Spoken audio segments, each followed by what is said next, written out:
આજે વાત કરીએ એકતાની અને ખાસ કરીને જ્ઞાતિની એકતાની. એક જ્ઞાતિનો સમૂહ નદી કિનારે જઈ રહ્યો હોય અને એમાંથી એક એનો સભ્ય નદીમાં પડી જાય અને ડૂબવા લાગે, પણ નસીબ જોગે કોઈ પથ્થરની ઓથ મળે અને ત્યાં આગળ ફસાઈ જાય. તો એવા સંજોગોમાં શું કરવું જોઈએ? તો કે જે જ્ઞાતિ બંધુઓ છે તેઓ એક સાંકળ બનાવવી જોઈએ. સાંકળ બનાવીને ત્યાં સુધી પહોંચીને જે તે સભ્ય છે એને બચાવી લેવો જોઈએ અને એકતાનું પ્રદર્શન કરવું જોઈએ. બીજી સિચ્યુએશન કહું, એક બોટમાં લોકો જઈ રહ્યા છે અને બોટને કોઈ નુકસાન થયું, બોટ આગળ ચાલી શકે એમ ન હોય અને એવી સૂચના આપે કે આમાંથી એક નાની બોટમાં કિનારે જતા રહ્યો, તો ત્યારે એક થઈને કિનારે જતું રહેવું જોઈએ. એવો એકતા ન દર્શાવવી જોઈએ કે અમે જશું તો સાથે જ જશું. આ પ્રશ્ન એટલા માટે કરું છું, એકતા ક્યારે દર્શાવવાની હોય અને ક્યારે દર્શાવવાની ન હોય. અત્યારે સોશિયલ મીડિયાના સમયની અંદર આ એક મોટો પ્રશ્ન બનતો જાય છે. મારી જેટલી ઉંમરના હશે એ બધા કહેશે કે ભાઈ જ્યારે 21મી સદી શરૂ થઈ ત્યારે આટલો જ્ઞાતિવાદ નહોતો. અત્યારે સોશિયલ મીડિયાનો ફાયદો લેવાને બદલે આપણને નુકસાન કરી રહ્યું છે. અવારનવાર આપણે પ્રશ્નો જોઈએ છે. કોઈ એક વ્યક્તિનો પોતાનો પ્રશ્ન હોય, પોતે ઊભો કરેલો પ્રશ્ન હોય, બિઝનેસનો હોય, કોઈ પણ રીતે હોય, અને જ્યારે તે પહોંચી ન વળે એટલે જ્ઞાતિઓ વિશે વાત કરીને જ્ઞાતિને ઢાલ બનાવે અને ઢાલ બનીને પોતે બચવા માંગે છે અને પાછા એમાંથી છટકી પણ જતા હોય છે. પરંતુ જ્ઞાતિએ મદદ કરવી જોઈએ, અન્યાય થતો હોય તો એ બી સહમત.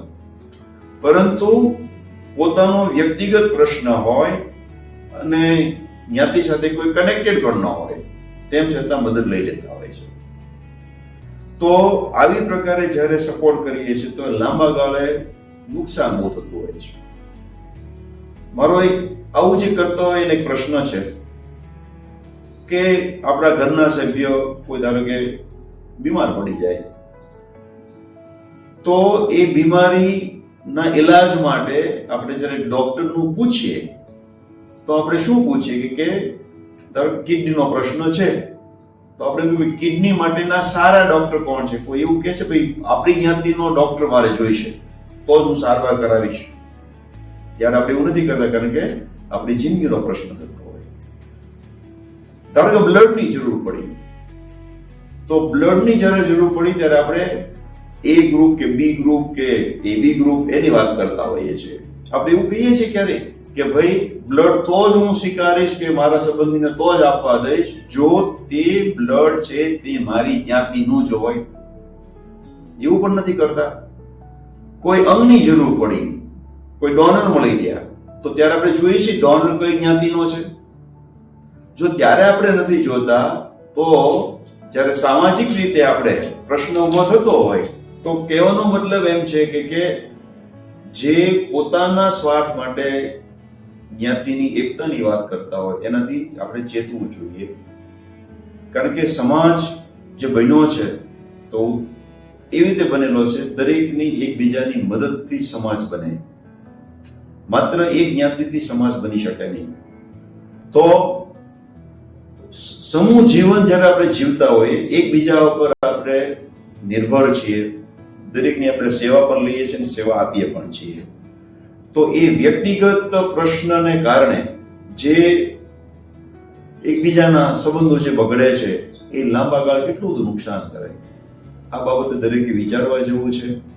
હા, એના અધિકાર તો જ છે જો એવું એ વટથી કે ભાઈ મને જો બ્લડની જરૂર પડે તો જ્ઞાતિ સિવાયનું ચડાવતા નહીં, મારે અંગની જરૂર પડે તો જ્ઞાતિ સિવાય કોઈનું અંગ સ્વીકારતા નહીં, કે મને એવી જગ્યાએ લઈ જાઓ જે જ્ઞાતિનો જ ડોક્ટર હોય.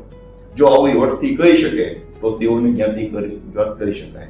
બાકી જ્ઞાતિના ઉન્નતિ માટે આવતી પેઢી આર્થિક રીતે, સામાજિક રીતે દરેક ક્ષેત્રમાં આગળ વધે ત્યારે એકતાનું પ્રદર્શન કરવું જોઈએ અને કરવું જોઈએ જ. તો આ બાબતે આપણે વિચારીએ અને આવા જ્યારે બી પ્રશ્ન ઊભો થાય તો તેનું ડાપણપૂર્વક એનો આપણે ઉકેલ લાવીએ. આભાર.